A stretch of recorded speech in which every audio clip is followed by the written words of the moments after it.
Yo,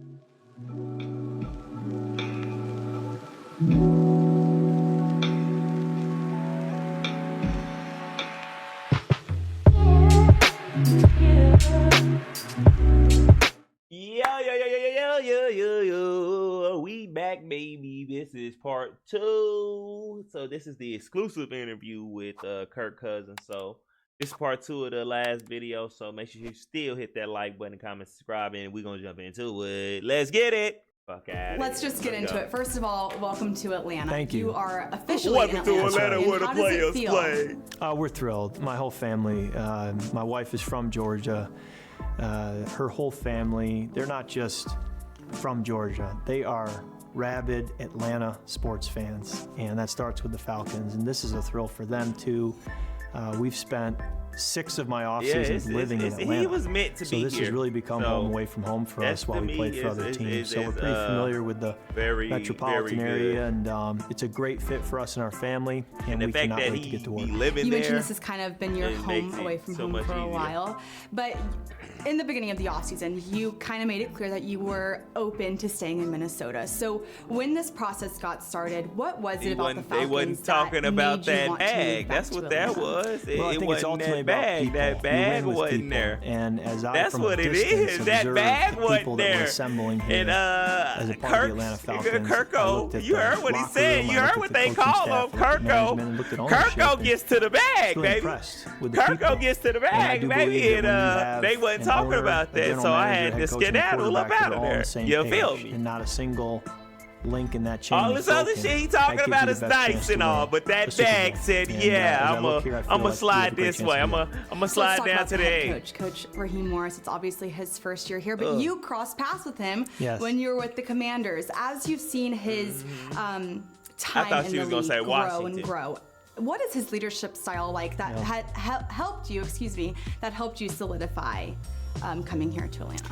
Yes, I was with him for my first 2 years in Washington, and coming out of college, football in college is a little more stiff, and the coaches push you, and it's intense. And he was one of the first people I met when I got to Washington, and he's so cheerful and positive and high energy, and he's vocal at practice. And Raheem Morris is the right guy. We got the right guy. And we so for got 2 years, the right guy, man. Coach, but he was I'm really feeling down good. The hallway and in the quarterback room. I can legit I thought it was say strange to have a defensive back coach in the quarterback room, but that's just the way he was. He wanted to learn football and talk ball. Hey, I've been in that gym, baby. And so I've been in that gym, it was baby. Really cool to get to know him in that way, and then I've always just followed him through the years, played against him, and everybody in the league speaks so highly of him. I forgot what I was saying. and I'm no different, and so I'm thrilled to be able to call him a head coach.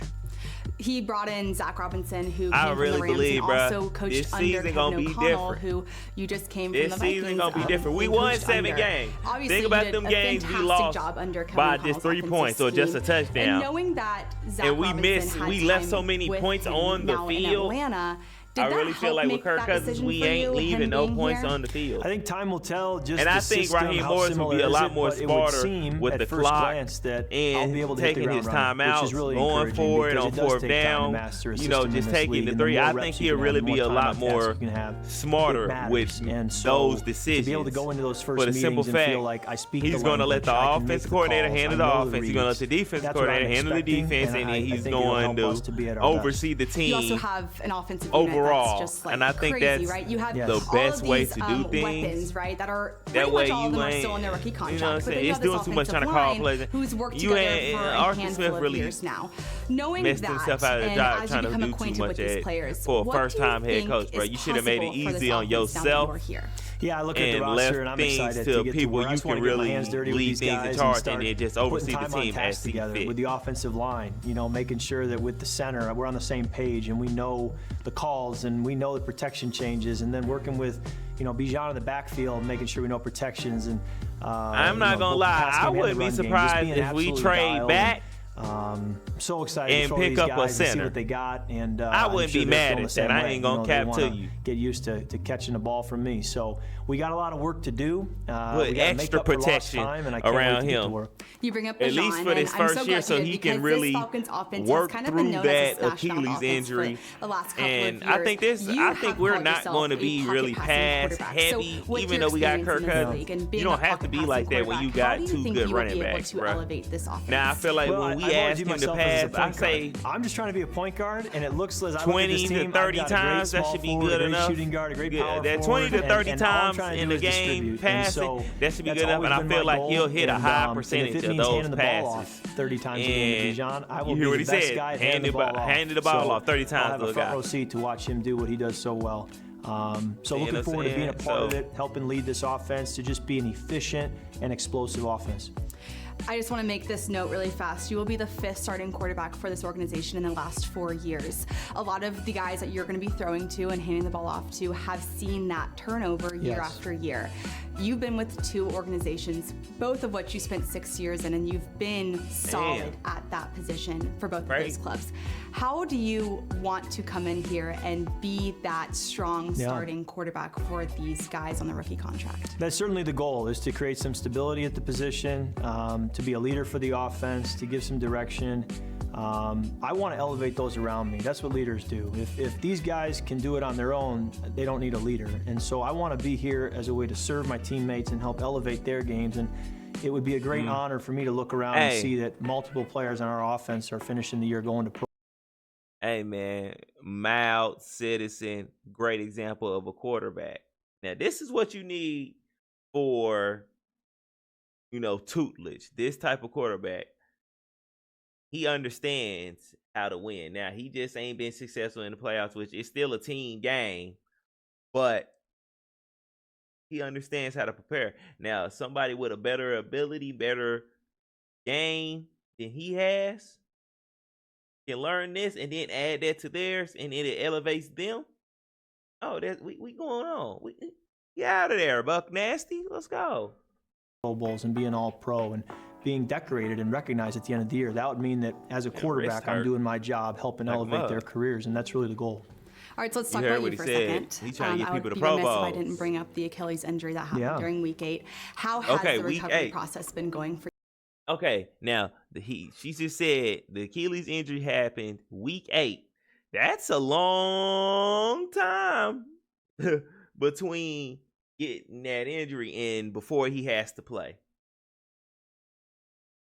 Now, Kirk Cousins is not, like I said in the previous video, I like Kirk Cousins' pocket awareness and presence, and he knows how to work the pocket.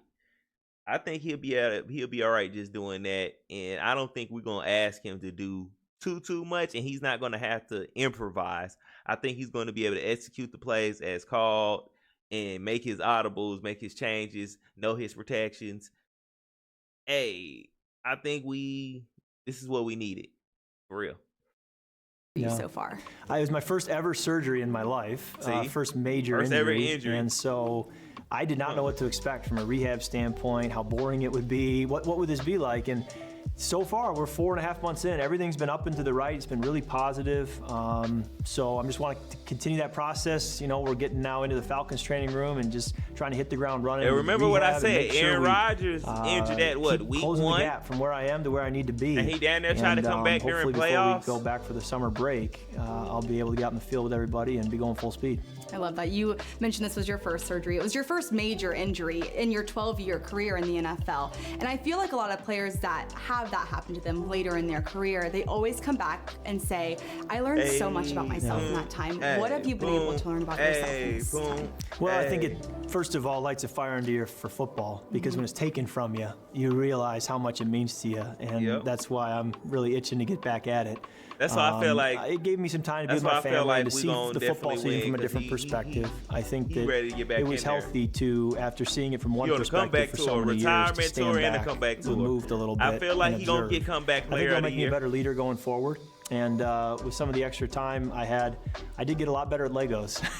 I went to the Lego store and got Legos, and my boys and I, we built a lot over the last couple months of the season. So there were some other ways we had to fill the time, and we had fun with that. Gotcha. Any favorite Legos that you built? Oh, man. I like the setup they had. During Christmas time. That was a lot of fun. That was fire. That's fire. So I would like to see that. We had fun with it. The Home Alone. There's probably more building up ahead. All right, great. So let's talk about this. General Manager Terry Fontenot and head coach Raheem Morris, coming into this offseason, they were very forthright in saying, we will be answering the question at the quarterback position. Knowing that you're entering year 13 and coming off of an Achilles injury, yet they still came after you very heavy. Yeah. Does that instill a sense of confidence in you to suit up for this team and be the leader of this offense? Well, I feel very believed in. There's no question that they are in my corner, that they believe that I can really deliver, and that means a great deal to me, and I'm excited to prove them right, and can't wait to get started. All right, so you're entering year 13. I feel like throughout your whole career, you've had trials and tribulations like anyone would in the NFL, and you're coming off over of 13 this injury. years. This man has made over $200 million in guaranteed money. What are the goals and for you? And that don't count. Well, you certainly have a vision of where you want your career to end. Deals he probably didn't got. You have desires, and you're chasing those. And under business, I want to retire a Falcon. That would really be my goal. Would be to finish so strong that maybe this isn't even my last contract with Atlanta, is that we're able to play through this and continue. But we'll take it one day at a time right now. Look at him, yeah. I really want to be about the process, and that's why my thought is, I think okay, when am I getting in for rehab? What's the next step we got to take? Who do I got to call? Build a bridge, get to know guys, build relationships. And so we do that day after day after day, just focus on the process, take the right next step. I'm confident we'll be able to accomplish a lot of those goals down the road. All right, so like I said earlier, 5th quarterback in 4 seasons. These Falcons fans are itching, right? They love this team so much. I mean, what kind of leader do you want them to know that you are going into this season? Well, ultimately, leadership, I feel, is about building relationships with people. And so I want to get to know not only teammates, but coaches, support staff, this whole building. I want to put my arm around people, get to know them, see how I can help. And then from there, just make investments and put in the work necessary to help elevate people around me.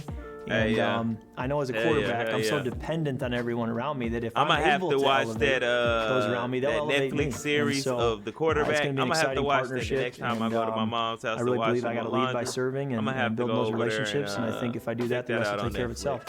Okay, I'm excited. Everybody says the organization is excited to have you. So welcome to Atlanta. You are officially a Falcon, and we're excited to have you. Thrilled to be here. Can't wait to get started. Thank you.